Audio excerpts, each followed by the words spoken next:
नमस्कार मित्रांनो, तुम्हा सर्वांचं माझ्या यूट्यूब चॅनलवर पुन्हा एकदा खूप खूप आणि मनापासून स्वागत आहे। आजच्या व्हिडिओमध्ये आपण बघूया राज्य अधिकारी कर्मचाऱ्यांच्या बाबत दिनांक 24/2/2026 रोजी निर्गमित करण्यात आले 6 मोठे महत्त्वपूर्ण शासन निर्णय।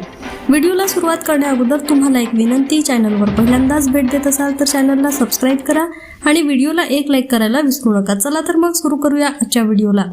राज्य अधिकारी कर्मचाऱ्यांच्या बाबत दिनांक 24/2/2026 रोजी 6 मोठे महत्त्वपूर्ण शासन निर्णय निर्गमित करण्यात आलेले आहेत। 1.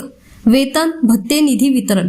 राजीव गांधी विज्ञान व तंत्रज्ञान आयोगातील अधिकारी कर्मचाऱ्यांच्या वेतन भत्ते अदा करणे कामी सन 2025 ते 26 करिता अर्थसंकल्पीय तरतुदीमधून निधीचे वितरण करण्यास सामान्य प्रशासन विभागाकडून मंजुरी देण्यात येत आहे। 2. सेवा अंतर्गत प्रगती योजना। शासकीय महाविद्यालये सध्या यामधील सहाय्यक प्राध्यापक यांची सेवा अंतर्गत प्रगती योजना अंतर्गत वरिष्ठ श्रेणी व निवड श्रेणीमध्ये स्थान निश्चिती करण्याबाबत उच्च व तंत्र शिक्षण विभागाकडून मंजुरी देण्यात येत आहे।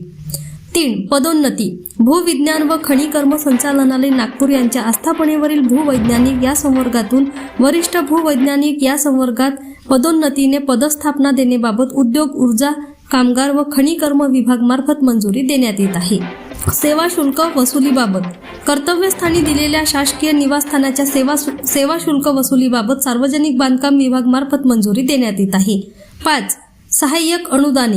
सन 2025 ते 26 या आर्थिक वर्षातील ग्रामपंचायत कर्मचाऱ्यांच्या वेतन व सरपंच, उपसरपंच यांचे मानधन व सदस्य बैठक भत्ता तसेच ग्रामपंचायत कर्मचारी भविष्य निर्वाह निधी यासाठी शासन सहाय्यक अनुदान हिस्सा वितरित करण्यास ग्रामविकास विभागाकडून मंजुरी देण्यात आलेली आहे। 6. अनुदाने वेतनेतर। मतिमंद प्रवर्गातील कार्य करणाऱ्या अशासकीय संस्थांना सहाय्यक अनुदाने वेतनेतर निधी वितरित करण्यास दिव्यांग कल्याण विभागाकडून मंजुरी देण्यात येत आहे। पुन्हा भेटू अशाच एका नवीन अपडेटसह, तोपर्यंत धन्यवाद।